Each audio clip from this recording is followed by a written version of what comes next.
कहते हैं कि सुख और दुख एक ही सिक्के के दो पहलू हैं। सुख में व्यक्ति का मन प्रसन्न रहता है और चेहरे पर मुस्कान होती है। वही कोई विपदा या दुख आ जाए तो व्यक्ति परेशान हो उठता है। लेकिन ऐसा जरूरी नहीं है कि जब कोई विपदा आए व्यक्ति तभी परेशान हो। कई बार तो लोग बिना वजह के भी परेशान हो जाते हैं। उनके मन में भूतकाल की घटनाओं को लेकर प्रश्न उठते हैं, तब वह उस बारे में सोच सोच कर परेशान हो जाते हैं। बार बार अपनी पिछली गलतियों का विश्लेषण करके भी परेशान हो जाते हैं। कई बार भविष्य में होने वाली घटनाओं को लेकर भी व्यक्ति आज से ही परेशान होना शुरू कर देते हैं। इस तरह से परेशान रहने से व्यक्ति का मानसिक स्वास्थ्य प्रभावित होता है और उसकी सोचने समझने की क्षमता भी कमजोर हो जाती है। परेशानी एक ऐसी वजह है जिससे व्यक्ति को हृदय रोग, ब्लड प्रेशर जैसी समस्याएं भी हो जाती हैं। ये न सिर्फ मानसिक स्वास्थ्य थे बल्कि शारीरिक स्वास्थ्य के लिए भी खतरनाक मानी जाती है। ऐसे में अब आपके मन में भी सवाल उठ रहे होंगे कि क्या कोई ऐसा उपाय है जिससे परेशान रहने वाली आदत से छुटकारा पाया जा सके। जी हाँ, बिल्कुल ऐसे उपाय हैं जिनकी मदद से आप परेशान रहने वाली अपनी आदत से छुटकारा पा सकते हैं। इन उपायों को जानने से पहले हम आपको एक कहानी सुनाते हैं और उम्मीद करते हैं कि आप इस कहानी को ध्यान लगाकर सुनेंगे। दोस्तों, गौतम बुद्ध की शिक्षा हर किसी के जीवन को नई दिशा दे सकती है। अगर आप भी इसे मानते हैं तो कमेंट्स में नमो बुद्धाय लिखना मत भूलिए। बहुत समय पहले की बात है, बुद्ध सन्यासी के आश्रम में 500 से भी अधिक विद्यार्थी उनके शिष्य बनकर उनके सानिध्य में शिक्षा ग्रहण कर रहे थे। सभी विद्यार्थी बहुत ही कर्मठी स्वभाव के थे। वह सभी बुद्ध की आज्ञा को सबसे ऊपर रखते थे। एक दिन बुद्ध सन्यासी जब शिष्यों को उपदेश देकर अपने स्थान की ओर लौट रहे थे, तभी उन्होंने देखा कि एक साधारण सा व्यक्ति दौड़ा उनकी तरफ चला आ रहा है। बुद्ध सन्यासी के पास पहुंचते ही वह व्यक्ति धरती पर बैठ गया। बुद्ध सन्यासी ने उसे उसकी इस दशा का कारण पूछा। तब उसने बताया कि दरअसल वह अपने मन में उठ रहे विचारों के तूफान से वह बहुत अधिक परेशान हो चुका है और अब वह सन्यासी बनना चाहता है। बुद्ध सन्यासी उस व्यक्ति की परेशानी को समझ चुके थे। उन्होंने उससे कहा कि तुम सचमुच सन्यासी बनना चाहते हो या केवल सन्यासी जैसे दिखना चाहते हो? तब उस व्यक्ति ने उत्तर दिया कि मैं तो अवश्य ही सन्यासी बनना चाहता हूं। तब बुद्ध सन्यासी ने कहा कि मेरे आश्रम में पहले से ही 500 पर्याप्त शिष्य हैं। मैं तुम्हें अभी अपना शिष्य नहीं बना सकता। जब मुझे ठीक लगे उस दिन मैं तुम्हें अपना शिष्य अवश्य बनाऊंगा। उस व्यक्ति ने बुद्ध सन्यासी की आज्ञा स्वीकार कर ली और कहा कि ठीक है, मैं मन से आपको अपना गुरु मानता हूं, इसलिए आपकी हर बात स्वीकार है। किंतु मैं इसी आश्रम में रहकर उस क्षण की प्रतीक्षा करना चाहता हूं जब आप मुझे अपने शिष्य के रूप में स्वीकार करेंगे।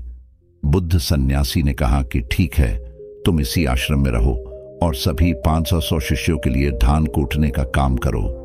बुद्ध सन्यासी की आज्ञा को मानते हुए वह व्यक्ति धान कूटने के काम पर लग गया।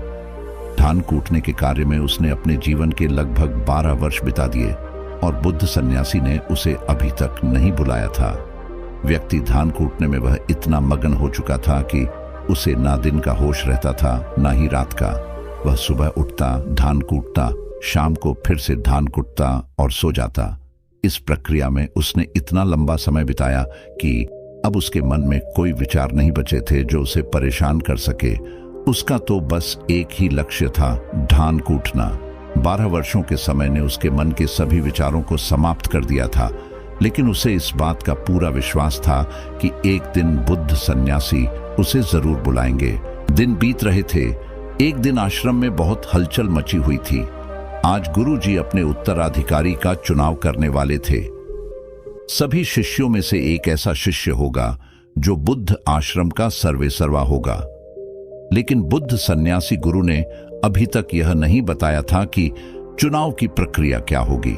जब चुनाव की प्रक्रिया जानने के लिए सभी शिष्य एकत्रित हुए, तब बुद्ध सन्यासी गुरु ने कहा कि मैं चाहता हूं जो भी शिष्य स्वयं को इस पद के लिए योग्य मानते हैं, वे आज रात को मेरे कमरे की बाहरी दीवार पर 4 पंक्तियां लिखें। किंतु यह पंक्तियां किसी शास्त्र अथवा पुस्तक की नहीं होनी चाहिए, बल्कि वह शिष्य के स्वयं के विचार होने चाहिए। बुद्ध गुरु की इन बातों को सुनकर सभी शिष्य आपस में बातचीत करने लगे और मन ही मन सोचने लगे कि गुरु को धोखा देना इतना आसान नहीं है। यदि हमने किसी शास्त्र अथवा किसी पुस्तक से पढ़ी गई पंक्ति को लिखा तो गुरु तुरंत ही पहचान जाएंगे। इन सभी शिष्यों में से एक शिष्य ने बड़ी हिम्मत के साथ बुद्ध गुरु के कमरे के बाहर की दीवारों पर 4 पंक्तियां लिख डाली। मन एक दर्पण की तरह है, उस पर धूल जम जाती है। धूल को साफ कर दो तो धर्म और सत्य की प्राप्ति हो जाएगी। सुबह जब बुद्ध सन्यासी ने दीवार को देखा तो उस शिष्य को सामने आने का आदेश दिया जिसने यह पंक्तियां लिखी थी। लेकिन उस शिष्य के अंदर इतना भय था कि उसने पहले ही आश्रम का त्याग कर दिया था और अपने मित्रों को कहा था कि यदि गुरु इन पंक्तियों की प्रशंसा करें तो मेरे पास संदेश भेजना, किंतु यदि हमारे गुरु उपस्थित होने का आदेश दें तो समझ लेना कि मैंने कुछ गलती की है। आश्रम में सब और इसी बात की चर्चा थी कि इतनी सुंदर पंक्तियां लिखने के बाद भी गुरु उस शिष्य पर क्रोधित हैं। उसने बिल्कुल सही पंक्तियां लिखी हैं, लेकिन फिर भी गुरु उसे दंडित करना चाहते हैं। अब देखना यह होगा कि बुद्ध गुरु इससे ऊंची पंक्तियां लिखने वाले व्यक्ति को कहां से लेकर आते हैं। इन्हीं सब बातों पर चर्चा करते हुए 2 शिष्य धान कूटने वाले व्यक्ति के पास जा पहुंचे। उस धान कूटने वाले व्यक्ति के अंदर भी जिज्ञासा हुई। उसने पूछा कि आश्रम में क्या चल रहा है। तब दोनों शिष्यों ने सारी बात उसे बताई। पहले तो वह हंसने लगा। दोनों शिष्यों ने जब उससे हंसने का कारण पूछा तो उसने कहा कि इससे अच्छी पंक्तियां तो मेरे पास हैं, वह भी स्वयं की बनाई हुई। दोनों शिष्यों को लगने लगा था कि धान कूटने वाले व्यक्ति का मजाक बनाते हैं। जो कभी शास्त्र की एक किताब नहीं पढ़ा, उसके पास ज्ञान क्या होगा। तब एक शिष्य ने कहा कि बताओ वह पंक्ति क्या है और चलकर उसे दीवार पर लिख दो। तब धान कूटने वाले उस व्यक्ति ने कहा कि यदि उसने पंक्तियों को दीवार पर लिख दिया तो वह गुरु जी का उत्तराधिकारी बन जाएगा और उसकी उत्तराधिकारी बनने की कोई इच्छा नहीं है। और 12 वर्षों तक लगातार धान कुटते कुटते वह लिखना भी भूल गया है। शिष्यों ने उससे कहा कि कोई बात नहीं, तुम हमें बताओ, हम लिख देंगे। धान कूटने वाले व्यक्ति ने बताया कि जो जाकर लिख दो, कैसा दर्पण, कैसी धूल, ना कोई दर्पण ना कोई धूल, जो जान गया यह रहस्य धर्म और सत्य उसे ही प्राप्त है।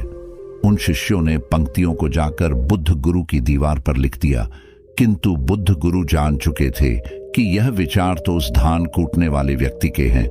थोड़ी देर बाद जब शिष्य वहां से चले गए तब गुरु स्वयं उस धान कूटने वाले व्यक्ति से मिलने आए और उससे कहा कि अब वह उत्तराधिकारी बन चुका है। उसकी इच्छा हो या ना हो, गुरु जी का उत्तराधिकारी बन गया है। बुद्ध सन्यासी से कहा कि अब वह इस आश्रम को छोड़कर जाए और कहीं दूर आश्रम बनाकर ज्ञान का प्रचार प्रसार करें, क्योंकि इस आश्रम के लोग तुम्हें कभी गुरु नहीं मानेंगे।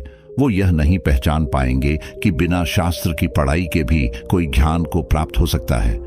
वह धान कूटने वाला व्यक्ति बुद्ध गुरु को प्रणाम करता है। उसके कृतज्ञता के आंसू गुरु के पैरों पर गिरते हैं। वह समर्पण की भावना से खुद को गदगद महसूस करता है। गुरु उसे बड़े प्रेम से उसे उठाते हैं, गले लगाते हैं और कहते हैं कि तुम ज्ञान को प्राप्त हो, इस प्रकाश को दुनिया में फैलाओ। गुरु को वंदन करके वहां से निकल जाता है।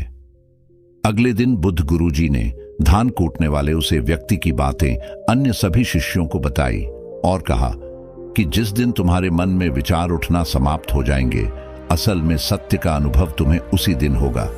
तुम खुद को और इस ब्रह्मांड को अच्छी तरह से समझ और जान पाओगे और यही धर्म प्राप्ति का पहला मार्ग है। मन के विचारों को शांत करने का सबसे अच्छा तरीका है अपने विचारों पर ध्यान देना।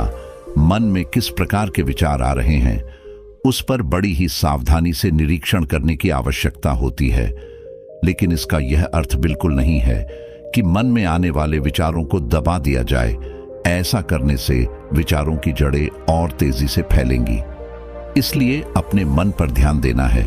हो सकता है कि आपका मन थोड़े समय के लिए भटकने की अवस्था में आ जाए, लेकिन आपको जैसे ही यह याद आए कि आप तो विचारों का निरीक्षण करने आए थे, तुरंत ही अपने विचारों पर ध्यान लगाना शुरू कर दें। शुरुआत में परेशानी हो सकती है, मन इधर उधर भागने लगेगा, लेकिन कुछ ही दिनों में जब आपको इसकी आदत पड़ जाएगी, तब आप आसानी से अपने विचारों को समझ पाएंगे और देख पाएंगे कि आपका मन किस दिशा में जा रहा है। धीरे धीरे आप पाएंगे कि आपके मन में विचार उठना कम हो गए हैं। अब आप ना तो अपने भूतकाल की चिंता करते हैं, न ही भविष्य काल की। आपका मन और जीवन दोनों ही वर्तमान में जीना सीख जाते हैं। इस प्रकार बुद्ध गुरु जी ने शिष्यों के साथ अपनी बातचीत समाप्त की। उम्मीद करते हैं कि आपको यह कहानी पसंद आई होगी और इससे आपने कुछ महत्वपूर्ण सीखा होगा जो आपके जीवन में काम आएगी।